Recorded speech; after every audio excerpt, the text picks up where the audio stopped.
Oi, e aí, pessoal. Então, eu sou Graziela Rioga, sou médica, clínica geral pneumologista. E esse daqui é o MedTorax. Tá tendo um delay um pouquinho na aula, acho que é porque minha internet está muito ruim aqui, mas eu vou falando devagarzinho. E a ideia dessa aula de hoje é falar um pouco sobre intubação traqueal, porque amanhã nós vamos fazer uma imersão de prática aqui em Ouro Preto, que é presencial, para alguns alunos, e a gente vai postar uns rios amanhã sobre o curso. Mas aí eu quis falar um pouco antes disso. Então, eu não vou demorar para começar, não, porque esse horário eu sei que todo mundo está atarefado. Então, vamos lá. Tá meio bem devagar, minha internet está muito ruim.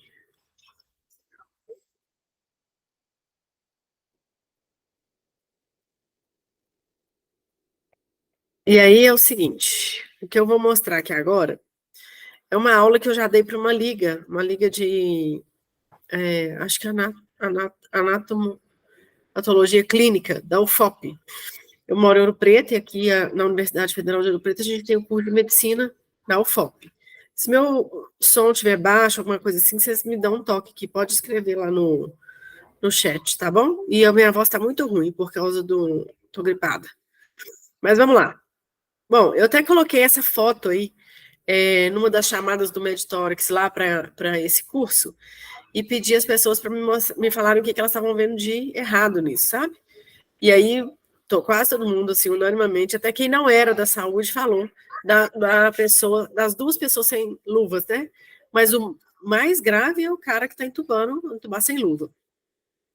Outra coisa que também chamou atenção nessa foto é engraçado como que ele já deixa a seringa acoplada no balonete. Isso daqui é uma seringa que vai ficar acoplada nesse balonete. A gente vai, depois que o paciente, que a gente passa o tubo pela valécula, a gente insufla ar nesse balonete a ponto de nesse cuff, a ponto, nesse cuffzinho aí, a ponto de um balonete que tem na ponta do tubo, eu vou mostrar lá, ficar cheio para ele não se movimentar. Em tubos infantis, a gente não tem o balonete lá na ponta, não. A gente só tem o tubo liso mesmo. Então, eu sou pneumologista, fiz clínica, eu estudei no UFJF, fiz clínica no Semper e fiz pneumo no Obcheque, todos os hospitais de Belo Horizonte. E agora, hoje eu vivo em Ouro Preto, junto com minha família, e trabalho na Santa Casa de Ouro Preto, e trabalhei muitos anos na Santa Casa de BH e trabalho mais de 10 anos em UTI. Então, vamos lá. Aqui é o seguinte, é uma anatomia básica, sem muitos nomes científicos do Sobota ou do Grace, porque basicamente o que a gente tem que entender é isso daí. Nariz, faringe, laringe e o trato respiratório inferior. Então, da laringe para cima ali eu tenho trato respiratório superior, da laringe para baixo eu tenho trato respiratório inferior. A ideia de você entubar um paciente é você jogar o ar dali para baixo, da traqueia para baixo.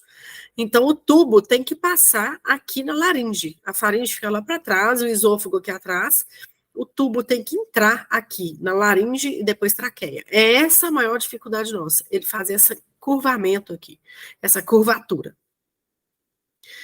Seguindo mais um pouco e colocando mais de perto ainda essa anatomia, você tem um corte sagital aqui do paciente, e aqui tem a língua, que também é um marcador, às vezes pode atrapalhar a gente na intubação traqueal, a úvula aqui atrás, a faringe, aqui que conecta o nosso laringoscópio, tá vendo? Bem nessa curvinha em cima. Eu não sei se vocês estão vendo minha setinha, acho que dá para ver, né? Em cima da valécula. E a ideia é essa, dali da epiglote. Porque a valécula que, quando a gente introduz o laringoscópio, a valécula entra ali, e a lâmina do laringo cai na valécula e a gente faz uma movimentação que a gente, impulsionando a valécula, dependendo da movimentação que você precisa fazer, você abre as cordas vocais aqui embaixo, visivelmente para a gente ver. E a partir delas que a gente vai introduzir o tubo. O ideal é você visualizar as pregas vocais e as aritenoides, para a gente poder fazer isso. E aqui um corte frontal da faringe, da laringe e da traqueia, parte superior. Ali, epiglote, que é a nossa referência, é o que a gente vai procurar durante a intubação orotraqueal para poder encaixar o laringoscópio. A valécula, onde eu estava colocando, e aqui tem uma classificação que ajuda muito. Mas essa classificação é feita se o paciente estiver sentado de frente para você e acordado, conversando, bem disposto. Um paciente que está inconsciente, deitado, você não consegue fazer essa avaliação adequadamente. E a avaliação mais famosa que tem, que é o Mallampati. O Mallampati ajuda muito para você visualizar se, teoricamente, aquela intubação vai ser tranquila ou não. Isso não tem muita referência, assim, falando que realmente um Mallampati, que você vê tudo, que é o Mallampati 1, vai realmente você ter uma facilidade maior para poder ser entubado, porque a outra classificação, que é a Comark-Lehane, é essa que vai te falar para a gente se a valécula ela é móvel e a visibilidade das aritenoides também está suscetível a uma intubação fácil ou não. É essa sim, mas isso daqui já é um preditor de via aérea, se a via aérea é fácil, difícil ou moderada ou muito difícil. Então, tem 4 classificações. O 1, você vê tudo. O 4, você não vê nada. O 2, você vê a úvula. E o 3, você vê mais um pouquinho menos. Você não consegue ver a úvula mais não. Você já vê só a parte de cima do palato. Tá bom? Então, 1, você vê tudo. 4, você não vê nada. O 2, você vê a úvula. O 3, você não vê. Tá bom? E aqui é um corte mostrando até a estrutura da traqueia. Por que isso é importante para a gente? Porque o buge, que é aquele caninho que a gente tem, né? Dentro, que a gente tem um dispositivo chamado buge, um dispositivo chamado guia metálico, que também ajuda. Eles podem passar na traqueia. A gente tem os anéis cartilaginosos na frente da traqueia, mas atrás a gente não tem nada. Então, o buge, ele desce com aquela parte que ele é mais côncava, passando assim pelos anéis esofagianos. Com isso, os anéis esofagianos, você consegue ter uma referência de se aquilo realmente é a parte da traqueia ou se você está tendo uma introdução errada para o esôfago. Porque o esôfago, se você passar a mão aqui na sua mão, na região hipotenária aqui, você vai ver que é lisa. Essa é a sensação do buge passando pelo esôfago. E aqui, ó, quando você tem irregularidades, é a sensação do buge passando pela traqueia. Isso você pode fazer até você mesmo, que isso daí ajuda demais na hora que você for entubar. Por causa disso, entendeu? Porque o buge é feito dessa maneira justamente para poder você ter essa diferenciação entre as duas coisas, tá bom? Ali é cartilagem cricoide, que a gente utiliza, na verdade, é uma região que a gente tem entre a cricoide e a tireoide, onde a gente introduz a lâmina de bisturi ou guia se você precisar fazer uma cricotiroidostomia de urgência, entendeu? Ali naquela região. Então, você consegue palpar aqui em você a cartilagem tireoide e um pouco mais para baixo a cricoide. Entre as duas, uma parte mais maleável. É nessa parte maleável que a gente faz a inserção da lâmina e depois do fio guia para fazer isso no ambiente controlado, você fazendo a intubação invertida. O guia passa para subir na boca, daqui para a boca. E aí, quando o guia passar, você introduz o tubo. E a membrana cricotiroideia aqui também é uma referência. Então, aqui é a visão que a gente tem que ter. Isso aqui é o Comark-Lehane 4. É a visão que a gente tem que ter quando a valécula está aqui em cima, a epiglote, aqui as aritenoides e o anel cricoide. É isso que a gente tem que ver quando você faz uma laringoscopia muito mais adequada, tá vendo? Isso é o Comark-Lehane 4. Isso aqui é o sonho de todo mundo hoje entubar.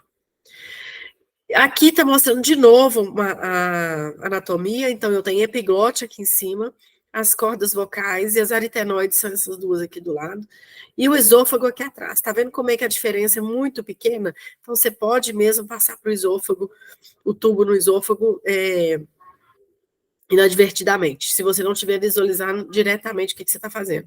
E o mais importante, quando você tem o buge, é que aqui você vai sentir essa diferença, várias pregas irregulares. Se você está passando no esôfago, vai ser lisinho, igual aqui embaixo, tá bom? Aqui é Comark-Lehane, é ela que eu estou falando. Aqui é quando a gente vê tudo, aqui a gente vê um pouquinho mais ou menos, então as gradações são 1, 2A, 2B, 3A, 3B e 4A. E 4.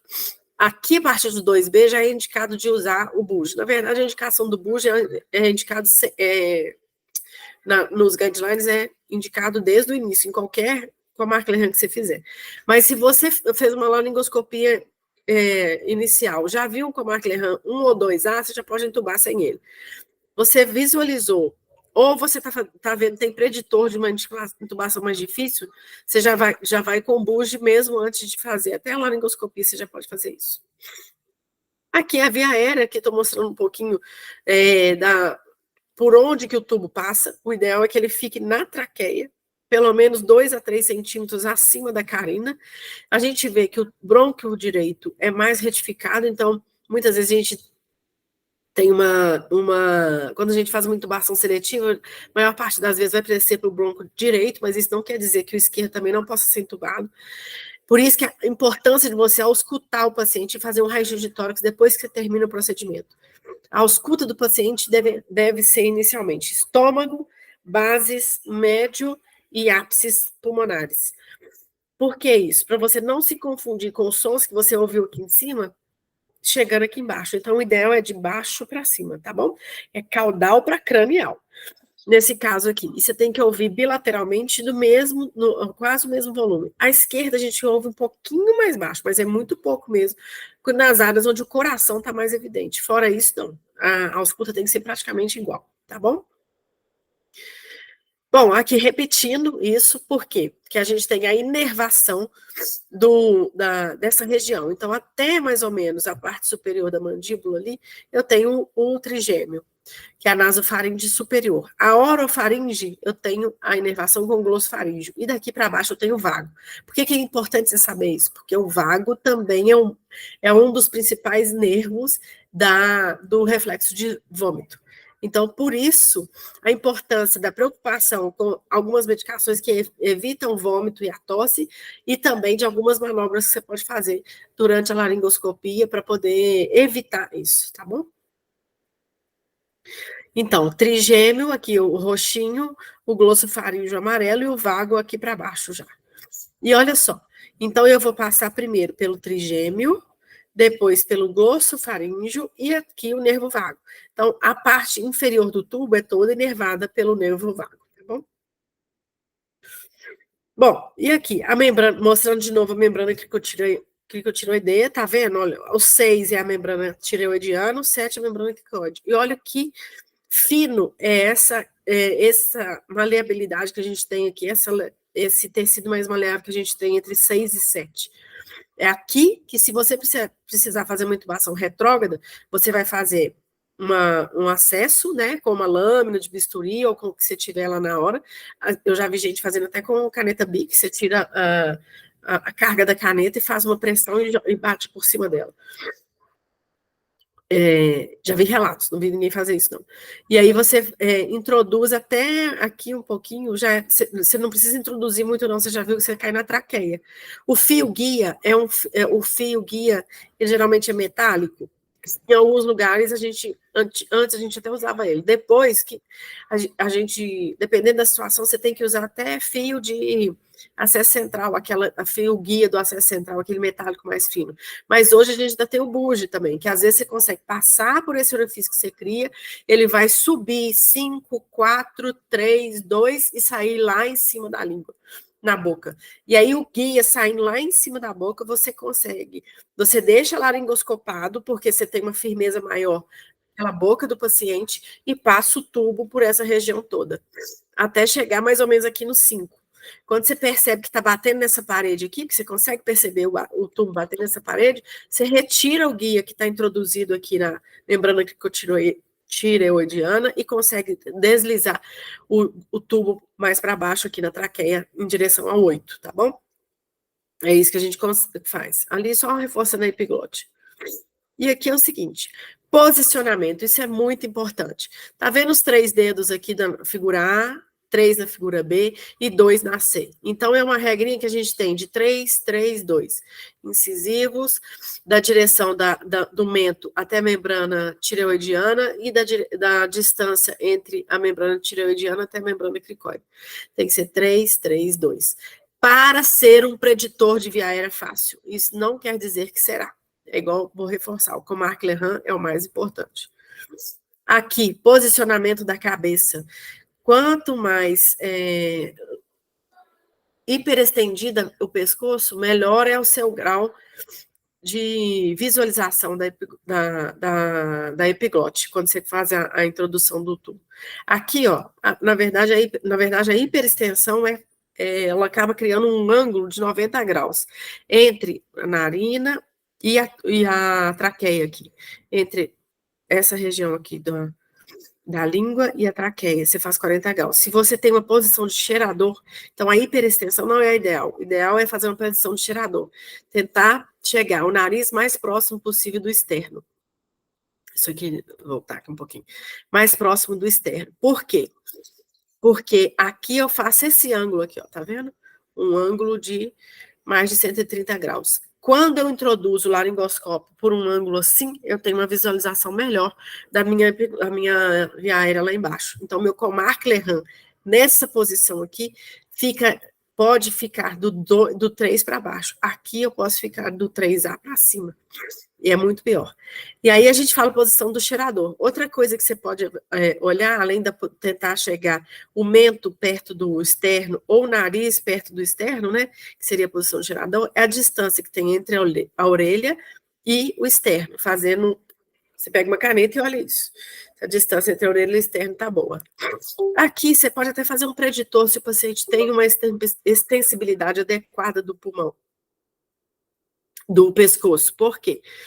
Porque tem alguns pacientes, principalmente paciente com diabetes, que você faz o sinal da prece. Se o paciente não conseguir encostar as mãos assim, ó, é porque a distensibilidade dele, ele já tem lesão neuropática suficiente para não conseguir estender ou hiperestender o pescoço adequadamente. Mas também é um preditor, por favor. Sempre avaliar tudo. Outra coisa que pode ser um preditor de via aérea difícil, o formato da boca, o formato do mento, se tem micrognatia, macroglossia, isso tudo são preditores de via aérea. Então, você tem que olhar para o seu paciente, tá bom? Como que é o procedimento? Primeiro, paramentar, né? Pelo amor de Deus, coloca a luva. Segundo, quanto que eu intubo na emergência? Para proteger a via aérea, ventilar, oxigenar adequadamente aquele paciente, insuficiência respiratória aguda, e outra coisa que não está aqui é o declínio clínico. Se o paciente começa a piorar clinicamente, também é uma indicação de intubação orotraqueal, tá bom? Beleza. A decisão de intubar passa por esse algoritmo aqui do UpToDate que eu acho legal. Tem uma dificuldade de manter a permeabilidade da via aérea? Se tiver, intuba. Se não, dificuldade em oxigenar ou ventilar? Não. Então, você pode fazer uma intubação mais eletiva, não precisa ser urgente, ou então, se você quiser, você intuba, ou você continua observando, aquele paciente está respondendo bem ao antibiótico, ao oxigênio. Se tiver, você continua observando. Se não estiver respondendo, você intuba. Aqui, você vai avaliar, o paciente tem indicação de VNI, que é uma ventilação não invasiva. Pacientes com DPO-C exacerbado, por exemplo, respondem super bem a VNI, diferente de pacientes com asma, que a VNI nem está indicada. A indicação é de falência de oxigenoterapia e intubar na asma. Aí tem sucesso? Sim, aí observa, não tem, intubar, tá bom? Mas ele não fala do declínio clínico aqui, que eu acho importante. Aqui eu sou um pouco narcisista e enfiei um protocolo GRASE. Garantir CAF, recrutar TEF, ambu e aspirar, zona de conforto e intubar. Vamos lá. Garantir CAF, carrinho. O carrinho de parada é padronizado em todo lugar. Ali tem as áreas das medicações e essa tábua aqui do lado para parada cardíaca. E aqui do lado, às vezes, tem umas bolsas com tubo já. Os tubos, o fio guia, tá tudo ali. E às vezes o laringo fica ali. A de acessos e V de ventilar. E aí aqui um ambu, que é um dispositivo de bolsa, válvula, máscara. Na verdade, o nome do ambu é isso, bolsa, válvula, máscara. A máscara, a bolsa, e a válvula e uma bolsa de reservatório lá atrás. Então, recrutar TEF. O que é TEF? Técnico de enfermagem, enfermagem e o fisioterapeuta, se você tiver disponível no seu hospital. Por que é importante? Ninguém intuba sozinho. Ninguém tuba sozinho, ninguém trabalha sozinho na saúde. Então, o técnico de enfermagem tem que saber onde ele está, o enfermeiro tem que saber onde ele se posiciona, fisioterapeuta, idem. Se você não tiver fisioterapeuta, você vai entumar com o técnico de enfermagem com o enfermeiro. Se você não tiver enfermeiro, que pode ter em alguns lugares, você enturma você e o técnico de enfermagem. Por isso, respeitem sempre a equipe com quem você está e aprenda o nome de todo mundo e aprenda que cada um tem uma função essencial no tratamento do paciente. Ambu e aspirar. O ambu é o que eu coloquei aqui, aspirador ligado, conectado com o kit aspira lá, de preferência já tudo pronto. Se não tiver a conexão na parede, alguns lugares tem um aspirador portátil. Depois disso, a zona de conforto é o médico na cabeceira, o técnico com medicações aspiradas identificadas, a enfermeira ao lado do médico, o fisioterapeuta ao lado do ventilador, material preparado, clarinho testado, bugie, fio guia, e o carrinho de via aérea difícil e o paciente posicionado. Vamos ver. E por último, você vai entubar. Aí é entubar. Esse videozinho não vai passar aqui, mas por último, é entubar. Material, tubo, é o que eu estava falando aqui, tem um balonete na ponta, o cuffzinho, que é esse azul, e os tubos, eles têm uma gradação em centímetros aqui, a maioria deles vai até 26. A gente introduz entre 22 e 24, muitas vezes você não precisa mais que isso, não. E você sempre tem que conferir no raio-x de tórax. O número dos tubos ou fica na ponta deles, ou fica no cuffzinho, ou fica aqui no início, para você saber que número que você vai escolher. Preferencialmente acima de 8, na insuficiência respiratória. Aí pode ser 8 para mulher, 8,5 para homem, de acordo com a Diretriz Nacional de Ventilação Mecânica. E aqui os laringoscópios, né? Eu tenho o cabo do laringo, eu tenho as lâminas, e eu vim de laringoscópio para quem tiver disponibilidade dele. O bugie é esse daí, tá vendo que ele tem uma ponta inclinada lá na frente, uma ponta reta. A ponta inclinada é a que tem que ser introduzida para fazer aqui mesmo mecanismo. Passou por aqui, tá liso, você tá no esôfago. Reintroduz o bugie e passa por aqui, onde você tem um nivelamento, você tem alto relevo. E aí você sabe que você tá na traqueia. Isso aí é o guia. Isso aqui é em alguns hospitais, né? Você tem um kit de via aérea difícil. Na verdade, todos os hospitais têm. E tem alguns hospitais que tem um carrinho de via aérea difícil. E aqui é quando você tem falência de intubação no traqueal, você vai demorar para intubar, você pode usar um dispositivo de ventilação mecânica, de ventilação supraglótico, que muitas vezes a gente chama de máscara laringe, tá bom? Ela tem tamanhos diferentes e para você introduzir no paciente, você tem que lubrificar a máscara laringe. O tamanho ideal para adulto, 4 para cima, 4 ou 5. As medicações, a gente faz analgesia, sedativos e os bloqueadores neuromusculares. A analgesia, morfina, fentanil ou ketamina. O fentanil tem tido muita discussão, porque ele demora um pouco para fazer efeito, então muita gente prefere não utilizá-lo. A ketamina, desses três, é a que eu mais gosto também, ela dá pouca reação cardiovascular. Os sedativos são midazolam, propofol e dexmedetomidina.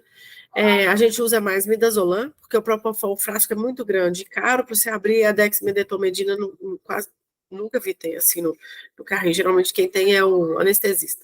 Então a gente usa o midazolam, apesar de umas contraindicações que tem, falando que pode dar muita amnésia no paciente, alguma coisa assim. Os bloqueadores neuromusculares, os mais disponíveis são o succinil, colina e o rocurônio. A diferença entre o succinil e os demais, aí, rocurônio, atracúrio, cisa e às vezes o vencurônio, é que o succinilcolina é um despolarizante. Então, ele libera potássio de todas as células e faz fasciculação muscular. Então, você consegue perceber efeito, em alguns casos, na fasciculação, mas não fica esperando a fasciculação para você saber se deu certo ou não. Você vai mexer a mandíbula do paciente, tá mole? O bloqueador já fez efeito. E, então, prestar atenção muito no potássio do paciente. Então, se for um potássio com insuficiência renal, cuidado para você não piorar o potássio dele. O rocurônio, o atracúrio, o cisatracúrio são bloqueadores neuromusculares não despolarizantes. E outra diferença importante entre succinil e esses outros é que succinil, com 10 a 15 minutos, o efeito dele perde. E os outros não. O rocurônio, por exemplo, 30 a 40 minutos. Então, se você tiver uma via aérea difícil, que tiver com pouca ventilação, não estiver ventilando bem, preferencialmente fazer o succinil, mas sempre avaliar o potássio do paciente, tá bom? O posicionamento é a posição do tirador, igual eu estava falando. Essa posição aqui é a melhor. Tá vendo que tem um coxinho aqui atrás na região occipital desse paciente para tentar deixar um ângulo de mais ou menos 130 graus. Olha, e aqui é o que eu falei da técnica da caneta. O lóbulo da orelha tem que estar na altura do externo. Na figura A não está. Na segunda, com o coxim, já consegue colocar na altura do externo, você já consegue a mesma posição daquele 130 graus ali de cima. E essa aqui é uma posição de cinza, eu acho. Onde você começa a colocar os coxins desde a região interescapular. Porque você tem que, muitas vezes os pacientes têm um coxinho gorduroso, ou então são gestantes, que atrapalham muito a gente conseguir colocar essa posição aqui de tirador. Então, você vai vir aqui desde a interescapular, levantando o coxinho quanto for preciso, até o lóbulo da orelha ficar na altura do externo, tá bom? Aí sua intubação tem muita chance de sucesso. E aqui é o burp, que é backward, upward, rightward pressure. Na verdade, é para trás, para cima, para a direita e faz a pressão. Porque aí você consegue posicionar melhor a traqueia para visualizar, tá bom? A CL que já não se usa mais, que seria uma pressão aqui para tentar evitar aspiração. Complicações mais importantes, a mais temida, hipoxemia. Você não conseguir ventilar o paciente. Outras, edema de laringe, edema de glote, paralisia de cordas vocais, estenose traqueal ou lesão traqueal, que são raras. Já vi estenose traqueal, lesão traqueal por tentativa inúmeras vezes com buge, que não deu certo e a pessoa ficou insistindo. Já vi até traqueoplastia por causa disso. Traumas dentários, muito comum, às vezes, quando você não está beta-bloqueado direito e tal, ou então o laringo é muito grande ou muito pequeno para aquela boca. Lesões de língua e lábios também acontece muito. Perfuração de vias aéreas, difícil, e esôfago também mais difícil. E a outra que também é muito comum, entubar o esôfago, tá bom? Era isso que eu queria falar, eu espero que vocês tenham gostado. Esse vídeo vai ficar gravado lá no YouTube do Medtórax, tá bom? E até amanhã para quem vem para a imersão. Tchau.